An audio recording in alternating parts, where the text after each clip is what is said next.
ஞானானந்தமயம் தெய்வம் நிர்மலஸ்படிகாகிருதிம் ஆதாரம் சர்வ வித்யானாமய கிரீவம் உபாஸ்மகே. அஸ்ட்ரோ டிவி நேயர்களுக்கு அஸ்ட்ரோ கேஎஸ் ஐயங்காரின் பணிவான நமஸ்காரங்கள்.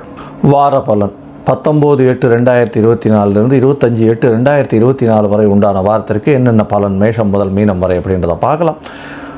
முதல்ல இந்த வாரத்தினுடைய கோல்சாரம் என்ன, அதற்கு பிறகு இந்த வாரத்தில் வரக்கூடிய விசேஷ நாட்கள் என்ன, அதற்கு பிறகு இந்த வாரத்தில் எந்தெந்த ராசிக்காரர்களுக்கு சந்திராஷ்டம் அப்படின்றத வரிசைப்படுத்தி பார்க்கலாம். முதல்ல இந்த வாரத்தினுடைய கோல்சாரம் அப்படின்னு எடுத்தோமேனால் ரிஷப ராசி, அதாவது காலபுருஷ தத்துவத்தின் 2வது ராசியான ரிஷப ராசியில் செவ்வாயும் குருவும், கடகத்தில் புதன், சிம்மத்தில் சூரியனும் சுக்கிரனும், கன்னியில் கேதுவும், கும்பத்தில் வக்ரகதியான சனி பகவான், மீனத்தில் ராகு. இது இந்த வாரத்தினுடைய கோல்சாரம். சந்திர பகவான் ஸ்ரவண நட்சத்திரம் மகர ராசியிலிருந்து மேஷ ராசி கிருத்திகா நட்சத்திரம் வரலும் போகிறார். அதாவது இந்த வாரத்தில் பார்த்தாலேயானால் மகரம், கும்பம், மீனம், மேஷம் 4 ராசிகள் போகிறார்.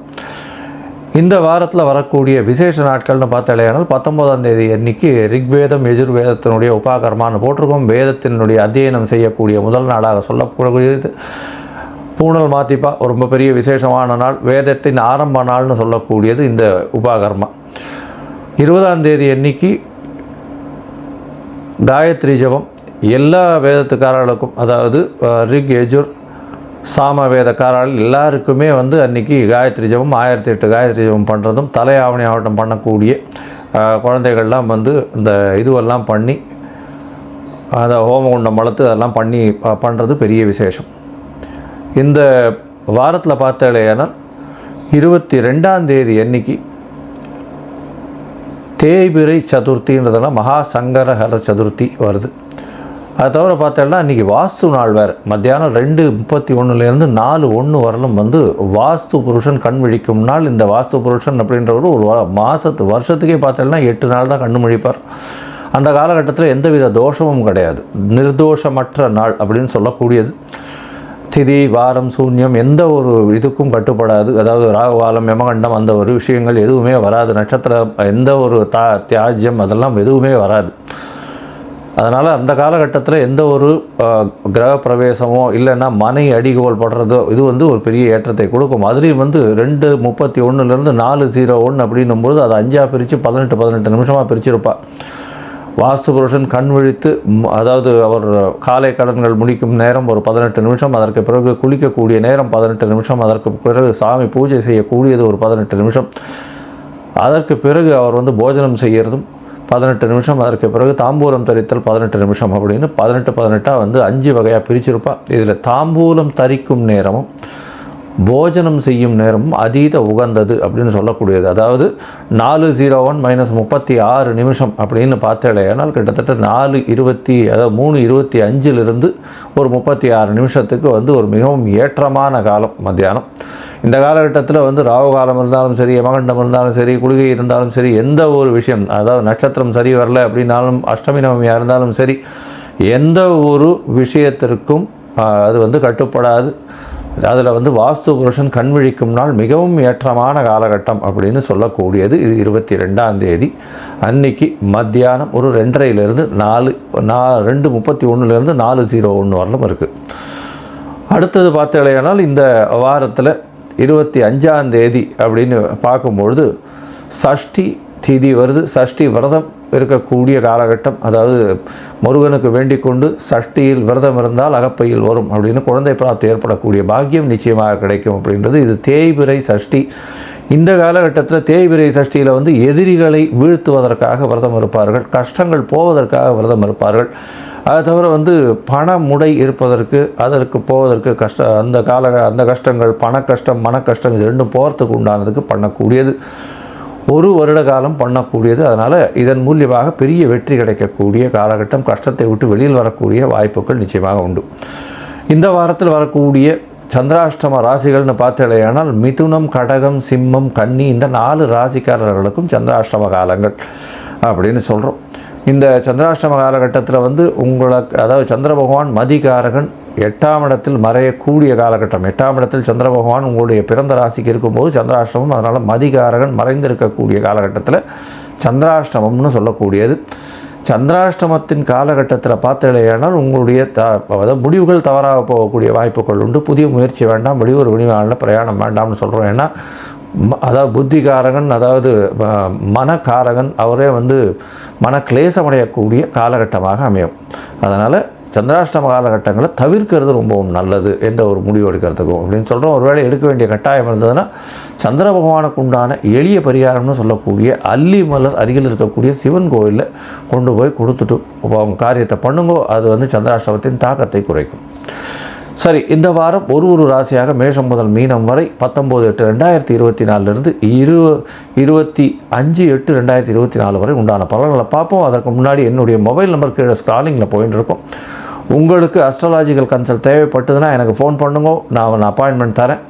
அதாவது உங்களுடைய date, time, place of birth, உங்களுடைய பெயர், தாய் தகப்பனார் பெயர் நீங்கள் அனுப்பிச்சாலேயானால் உங்களுடைய ஜாதகத்தை போட்டு அதில் சந்திரனுக்கு சந்தி இருக்கா, லக்ன சந்தி இருக்கா, ராசி சந்தி இருக்கா, நட்சத்திர சந்தி இருக்கா, இதெல்லாத்தையும் பார்த்துட்டு அதற்கு பிறகு உங்களுடைய தசாபுக்தி, அந்தரம், சூக்ஷ்மம் இதெல்லாத்தையும் பார்த்துட்டு இன்றைய கோல்சார நிலை பிரகாரம் உங்களுடைய கஷ்டகாலங்கள் எப்படி இருக்குது, உங்களுடைய கஷ்டத்துக்கு என்ன வழி அப்படின்றதையும் சொல்கிறேன். என்னுடைய கட்டணம் என்னன்றதையும் தெரிவிக்கிறேன். அந்த கட்டணத்தை போட்டுட்டு அதுக்கப்புறம் நீங்கள் அப்பாயின்மெண்ட் வாங்கிக்கோங்க. இப்போது மேஷம் முதல் மீனம் வரை 19/8/2024 25/8/2024 வரை உண்டான காலகட்டத்திற்கு ஒரு ராசியாக பார்க்கலாம்.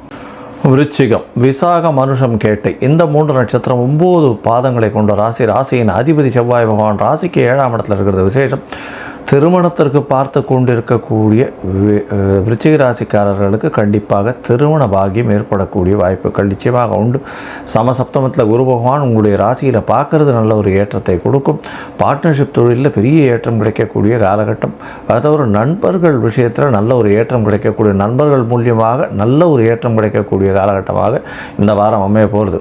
உங்களுடைய ராசிக்கு 4ஆம் இடத்துல சனி பகவான் இருக்கிறதுனால, வக்கரகதியில் இருக்கிறதுனால தாயின் உடல்நிலையில் சற்று பின்னடைவு இருக்கக்கூடிய வாய்ப்புகள் நிச்சயமாக உண்டு. அலைச்சல் கொஞ்சம் அதிகமாக இருக்கும். இந்த வாரத்தில் பார்த்தாலேயானால் வியாபாரம் பண்ணுறவாளுக்கெல்லாம் அலைச்சல் கொஞ்சம் அதிகமாக இருக்கும். இருந்தாலும் அந்த அலைச்சல் மூலியமாக பொருள் வரவு அதிகமாக இருக்கக்கூடிய காலகட்டமாக அமையப்போகிறது. உங்களுடைய ராசிக்கு 5ஆம் இடத்தில் இருக்கக்கூடிய ராகு பகவான் மூலியமாக சிறு பிரச்சனைகள் உங்களுடைய புகழுக்கு களங்கம் ஏற்படக்கூடிய வாய்ப்புகள் நிச்சயமாக உண்டு. குழந்தைகள் மூலியமாக சற்று பின்னடைவு ஏற்படக்கூடிய வாய்ப்புகள் நிச்சயமாக இருக்கும். உங்களுடைய ராசிக்கு 9ஆம் இடத்துல தனித்த புதன் இருக்கார். 8ஆம் அதிபதி 9ஆம் இடத்துல போய் இருக்கார். அதன் மூலியமாக உங்களுக்கு மறைந்த இடத்திலிருந்து திடீர் செல்வம் வரக்கூடிய வாய்ப்புகள் நிச்சயமாக உண்டு. அதை தவிர வெளிநாடு வெளியூர் போய் படிக்கணும்னு பார்க்கலன்னா நிச்சயமாக உங்களுக்கு வெளிநாடு போய் படிக்கக்கூடிய பாக்கியம் நிச்சயமாக கிடைக்கும். உங்களுடைய ராசிக்கு 10ஆம் இடத்துல பார்த்தாலேயானால் சூரியனும் சுக்கிரனும் சூரியன் ஆட்சி பெற்று போய் சுக்கிரனோடு சேர்ந்து இருக்கிறது பெரிய விசேஷம். இதன் மூலியமாக பார்த்தாலேயானால் அதாவது சுக்கிர பகவான் உங்களுடைய ராசிக்கு அதாவது 7-12 அதிபதி அவர் 10ஆம் இடத்துல போய் இருக்கிறதுனால பார்ட்னர்ஷிப் தொழிலையும் சரி, சொந்த தொழிலையும் சரி திடீர் பண வரவு, பெரிய ஏற்றம், புதிய ஆர்டர்கள்லாம் கிடைக்கக்கூடிய வாய்ப்பு நிச்சயமாக இருக்கும். அதுவும் அரசாங்கம் சம்பந்தப்பட்ட கான்ட்ராக்ட்ஸு அந்த மாதிரியான விஷயங்கள் கிடைக்கக்கூடிய காலகட்டமாக அமைய போகிறது. இந்த வாரம் அதாவது 19/8/2024 25/8/2024 வரை உண்டான வாரத்தில் சந்திர பகவான் உங்களுடைய ராசிக்கு 3ஆம் இடத்துல இந்த வாரத்தை ஆரம்பிக்கிறார். 19ஆம் தேதி மாலை ஒரு 8:30 மணி வரலும் இருக்கக்கூடிய சந்திர பகவான் ஒரு பெரிய ஏற்றத்தை கொடுக்க போகிறார். உங்களுடைய இளைய சகோதரி மூலியமாக நல்ல ஒரு ஏற்றம் கிடைக்கக்கூடிய காலகட்டமாக இருக்குது. எழுத்து பணியில் இருக்கிறவாளுக்கு நல்ல ஒரு ஏற்றம் கிடைக்கும். திடீர் ரெக்கக்னிஷன் கிடைக்கக்கூடிய வாய்ப்புகள் நிச்சயமாக உண்டு. உங்களுடைய ராசிக்கு 4ஆம் இடத்துல சந்திர பகவான் போகிறார். 4ஆம் இடத்தில் சந்திர பகவான் போகும்போது இல்லையானால் திக்பலம் அடைகிறார். அதன் மூலியமாக உடல் நலத்தில் நல்ல ஒரு ஏற்றம் இருக்கும். அதை தவிர 9ஆம் அதிபதியை 4ஆம் இடத்துல இருக்கிறதுனால தந்தையின் உடல் நிலையில் நல்ல ஒரு ஏற்றமும், தாயின் உடல் நிலையில் நல்ல ஒரு ஏற்றமும் இருக்கக்கூடிய காலகட்டமாக அமைகிறது. உங்களுடைய ராசிக்கு 4ஆம் இடத்துல இருக்கக்கூடிய சந்திர பகவான் புதிய வீடு மனை வாங்கக்கூடிய பாக்கியத்தை ஏற்படுத்துவார். இருந்தாலும் அலைச்சல் கொஞ்சம் அதிகமாக இருக்கக்கூடிய வாய்ப்புகள், உடல் நலத்தில் சற்று பின்னோக்கி செல்லக்கூடிய வாய்ப்புகள் நிச்சயமாக இருக்கும். உங்களுடைய ராசிக்கு 5ஆம் இடத்துல சந்திர பகவான் போகிற ராகுவோட சம்பந்தம் 9ஆம் அதிபதி 5ஆம் இடத்துல இருக்கிறது, ஒரு திரிகோணாதிபதி இன்னொரு திரிகோணத்தில் இருக்கிறதன் மூலியம் நல்ல ஒரு ஏற்றம். ஏன்னா 1, 5, 9ன்றது திரிகோணத்தை சொல்கிறோம். அதில் 1ஆம் இடம் கேந்திரத்துக்கும் கோணத்திற்கும் ஒரே இதுவாக இருக்கிறதுனால 5, 9 மிகவும் ஏற்றமான விஷயமாக சொல்லக்கூடியது. இது 9ஆம் அதிபதி 5ஆம் இடத்துல இருக்கிறது பெரிய ஏற்றம். இதன் மூலியமாக உங்களுக்கு பூர்வ புண்ணியஸ்தானம் வலுப்பெற்று போகிறதுனால நல்ல ஒரு ஏற்றம் கிடைக்கக்கூடிய காலகட்டமாக இந்த வாரத்தில் அமையிறது. உங்களுடைய ராசிக்கு பார்த்தீங்கன்னா சப்தமத்தில் சந்திர பகவான், அதாவது 6ஆம் இடத்துல சந்திர பகவான் போகிறார். சந்திர பகவான் 6ஆம் இடத்துல போகும்போது 24ஆம் தேதி அதிகாலை 1:30 மணியிலிருந்து 26ஆம் தேதி காலை ஒரு 4:30 மணி வரலும் இருக்கக்கூடிய காலகட்டம். சந்திர பகவான் 6ஆம் இடத்துல இருக்கிறது பெரிய விசேஷம். 9ஆம் அதிபதி 6ஆம் இடத்துல இருக்கிறதுனால மறைந்த இடத்திலிருந்து திடீர் பொருள் ஒரு புதிய வேலை கிடைக்கக்கூடிய பாக்கியம் நிச்சயமாக உண்டு. தந்தையின் உடல் நலத்தில் சற்று ஏற்றம் இருக்கும். அதை தவிர தந்தையின் மூலியமாக உங்களுக்கு புதுசாக வேலை கிடைக்கக்கூடிய காலகட்டமாக இந்த வாரம் அமையிறது. இந்த வாரத்தில் நீங்கள் அருகில் இருக்கக்கூடிய மாங்காடு அம்மனை போய் சேவிச்சுட்டு வர்றது பெரிய ஏற்றத்தை கொடுக்கும். இந்த வாரத்தில் இந்த சமையல் கலை வல்லுநர்கள், காய்கறி பழங்கள் விற்கிறவங்க, மண் அதை தவிர செங்கல், ஜல்லி இந்த மாதிரியான விஷயங்கள் விற்கிறவங்க, அதை தவிர லேண்டு, ரியல் எஸ்டேட் பண்ணுறவங்களுக்கெல்லாம் பெரிய ஏற்றம் இந்த வாரம் நிச்சயமாக வரும். மாங்காடு அம்மன் கோவிலில் போயிட்டு உங்களால் முடிஞ்ச அளவுக்கு இந்த நல்லெண்ணெய் தானம் பண்ணிட்டு வாங்க. நல்ல ஒரு ஏற்றமும் மாற்றமும் இந்த வாரம் உங்களுக்கு நிச்சயமாக வரும்.